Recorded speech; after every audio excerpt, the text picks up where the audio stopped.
ಅದರದೊಂದು super ಆಗಿ ಒಂದು recipe ಮಾಡ್ತೇನೆ, ಒಳ್ಳೆದಾಗ್ತದೆ ಹೀಗೆ ಮಾಡಿದರೆ. ಈ ರೆಸಿಪಿ ಮಾಡೋದು ನಾವು ಜಾಸ್ತಿಯಾಗಿ ಹಬ್ಬಕ್ಕೆಲ್ಲ, ಜನ್ಮಾಷ್ಟಮಿ, ಬೆಂಡೆಕಾಯಿಗೆ ಕ್ರಾಸ್ ಕ್ರಾಸ್ ಕಟ್ ಮಾಡಬೇಕು.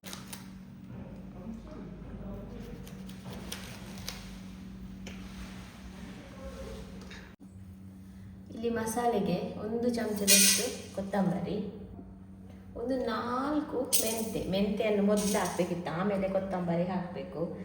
ಆನಂತರ ಖಾರಕ್ಕನುಸಾರವಾಗಿ ಮೆಣಸು, ನಾನಿಲ್ಲಿ ಒಂದು ಸ್ವಲ್ಪ ಗಸಿ ಕೂಡ ಬೇಕಲ್ಲ, ಅದಕ್ಕೋಸ್ಕರ ಒಂದು 4, 6, 8 ಮೆಣಸು ಹಾಕಿದ್ದೇನೆ. ಈಗ ಇದಕ್ಕೆ ಸ್ವಲ್ಪ ಎಣ್ಣೆ ಕೂಡ ಸೇರಿಸುವ. ಸ್ವಲ್ಪ ಫ್ರೈ ಆದಮೇಲೆ ಒಂದು 4-5 ಎಲೆ ಕರಿಬೇವು, ಹಾಗೆ ಒಂದು 4 ಎಸಳು ಬೆಳ್ಳುಳ್ಳಿ ಸಾಕು, ಆಫ್ ಮಾಡು. ಈಗ ಬಾಣಲೆ ಬಿಸಿ ಇರುವಾಗಲೇ ಜೀರಿಗೆ ಕೂಡ ಹಾಕಿಬಿಡುವ. ಜೀರಿಗೆ ಫ್ರೈ ಆಗಬೇಕು ಅಂತಿಲ್ಲ, ಸ್ವಲ್ಪ ಬಿಸಿ ತಟ್ಟಿದರೆ ಸಾಕು. ಗ್ರೈಂಡ್ ಮಾಡಲಿಕ್ಕೆಲ್ಲ ಮಿಕ್ಸಿ ಜಾರಿಗೆ ಹಾಕು. ಇದಕ್ಕೆ ಒಂದಿಷ್ಟು ಹುಳಿ ಸ್ವಲ್ಪ ಜಾಸ್ತಿಯೇ. ನಾವು ಯಾವಾಗಲೂ ನಾರ್ಮಲಿ ವೆಜ್ ತರಕಾರಿ ಸಾಂಬಾರು ಮಾಡುವಾಗ ಹುಳಿ ಸ್ವಲ್ಪನೇ ಹಾಕ್ತೇವೆ, ಆದರೆ ಈ ಬೆಂಡೆಕಾಯಿ ಈ ಸ್ಪೆಷಲ್ ಈ ರೆಸಿಪಿ ಮಾಡುವಾಗ ಹುಳಿ ಸ್ವಲ್ಪ ಇಷ್ಟು ಹಾಕಬೇಕು.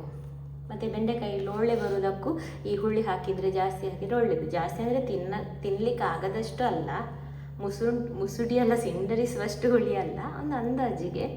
ಮೆಣಸು ಎಷ್ಟು ತಗೊಂಡಿರ್ತೇವೆ ಅದಕ್ಕೆ ಹಾಗೆ ನಾನು ಸ್ವಲ್ಪ ಚಿಟಿಕೆಯಷ್ಟು ಅರಶಿನ, ಸ್ವಲ್ಪ ನೀರು ಹಾಕ್ಕೊಂಡು ಗ್ರೈಂಡ್ ಮಾಡುವ. ಇಲ್ಲಿ ಬೆಂಡೆಕಾಯಿ ಎಲ್ಲ ಕಟ್ ಮಾಡಿ ಇಟ್ಟಿದ್ದೇನೆ, ಹಾಗೆ ಒಂದು ದೊಡ್ಡ ಈರುಳ್ಳಿ ಕೂಡ ಹಾಕಿದ್ದೇನೆ. ನಂತರ ಬೇಯಲಿಕ್ಕೆ ಇಡ್ಲಿಕ್ಕೆ ಇಲ್ಲಿ ಮಿಕ್ಸಿಯ ಮಸಾಲೆ ಉಂಟಲ್ಲ, ಅದನ್ನು ತೆಗೆದಿಟ್ಟು ಈ ಮಿಕ್ಸಿ ತೊಳೆದ ನೀರು ಉಂಟಲ್ಲ ಅದರಲ್ಲಿ ಇದನ್ನು ಬೇಯಿಸಬೇಕು. ಎಲ್ಲ ತರಕಾರಿ ನಾವು ಮೊದಲೇ ಬೇಯಿಸ್ತೇವಲ್ಲ, ಇದು ಹಾಗಲ್ಲ, ಇದು ನಾವು ಮಸಾಲೆಯ ನೀರಲ್ಲೇ ಬೇಯಲಿಕ್ಕೆ ಇಡುವಂಥದ್ದು. ಆನಂತರ ಉಪ್ಪು ಕೂಡ ಹಾಕಿಯೇ ನಂತರ ಇಲ್ಲಿ ಬೇಯಲಿಕ್ಕೆ ಇಡೋದು. ಜಾಸ್ತಿ ಬೇಯಲಿಕ್ಕೆ ಕೂಡ ಇದ್ದಾರೆ, ಇದೊಂದು ಸಿಕೆ ಅಂತ ಹೇಳ್ತೇವೆ. ಮುಚ್ಚಳ ಮುಚ್ಚಿ ಒಂದು ಕುದಿ ಬರುವಾಗಲಿದು ಬೆಂದಾಗ್ತದೆ. ಇನ್ನು ಇದು ಸ್ವಲ್ಪ ಊರಿನ ಬೆಂಡೆಕಾಯಿ, ಲೋಕಲಲ್ಲಿ ಆದ್ದರಿಂದ ಸ್ವಲ್ಪ ಗಟ್ಟಿ ಇರ್ತದೆ. ಇನ್ನೊಂದು ಬೆಂಡೆಕಾಯಿ ಅದರದ್ದು ತಕ್ಷಣ ಮೆದುವಾಗಿ ಆಗ್ತದೆ.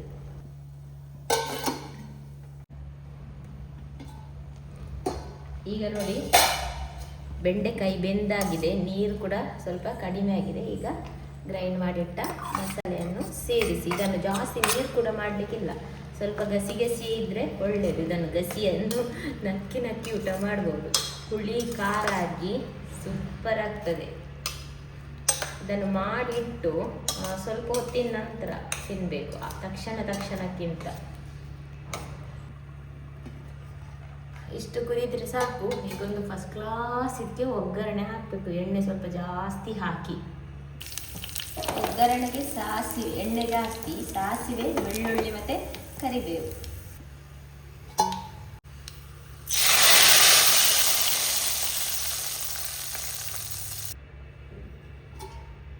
ಒಂದು ಟೇಸ್ಟಿ